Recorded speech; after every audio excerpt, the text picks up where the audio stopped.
ജയിലിലുള്ളവരോട് big boss ചോദിക്കുന്നുണ്ട്, നിങ്ങളുടെ task പൂർത്തിയാക്കിയോ?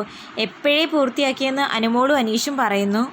ഞങ്ങൾ വെയിറ്റ് ചെയ്തിരിക്കുമായിരുന്നെന്ന് പറയുമ്പോൾ ബിഗ് ബോസ് ക്യാപ്റ്റനോട് പറയുന്നുണ്ട്, എങ്കിൽ അനീഷിനെ അനുമോളെയും തുറന്നു വിടാം, മഴയാണ്, അതുകൊണ്ട് കുട എടുത്തുകൊണ്ട് വേണം പോവാൻ. അങ്ങനെ കുട എടുത്തുകൊണ്ട് സാബുമാനും അക്ബറും ആര്യനും കൂടി ജയിലിൻ്റെ അടുത്തേക്ക് പോകുന്നു. ആര്യൻ കിട്ടിയ അവസരം നന്നായിട്ട് അനുമോളെ കളിയാക്കാൻ ഉപയോഗിക്കുന്നുണ്ട്.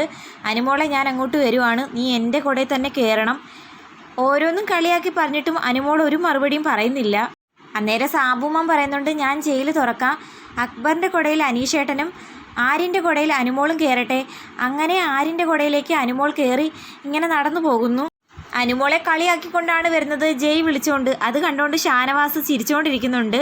അനുമോൾ ഒന്നിനും ഒരു മറുപടിയും പറയുന്നില്ല. അനുമോൾ ജയിലിൽ നിന്ന് വന്ന് ഒറ്റയ്ക്ക് മാറിയിരിക്കുവാണ്, ആരോടും ഒന്നും മിണ്ടുന്നില്ല. ആര്യൻ, അക്ബർ, ആദില, നൂറ എന്നിവരെ ഓപ്പോസിറ്റ് സോഫയിലിരുന്നിട്ട് അനുമോളെ ഒറ്റപ്പെടൽ സ്ട്രാറ്റജി എടുക്കല്ലേ. അനുമോളാണെങ്കിൽ ഇതൊന്നും മൈൻഡ് ചെയ്യാതെ കയ്യിലെ വിരലുകൾ തന്നെ നോക്കിക്കൊണ്ടിരിക്കുന്നു. അപ്പം അനുമോളെ വീണ്ടും അവർ കളിയാക്കി പറയുന്നുണ്ട്, വീണ്ടും ഒറ്റപ്പെടൽ സ്ട്രാറ്റജി എടുക്കാനാണ് അവളുടെ ഉദ്ദേശം എന്ന് പറഞ്ഞുകൊണ്ട് ആ 4 പേരും കൂടി ഇരുന്ന് ചിരിക്കുന്നു. എന്തായാലും അവൾ അങ്ങനെ ഒറ്റപ്പെടൽ സ്ട്രാറ്റജി എടുക്കാനായിട്ട് ഞാൻ സമ്മതിക്കില്ലെന്ന് പറഞ്ഞുകൊണ്ട് ആദിലയാണെങ്കിൽ എണീറ്റ് അനുമോളുടെ അടുത്തേക്ക് വന്നിരിക്കുന്നു.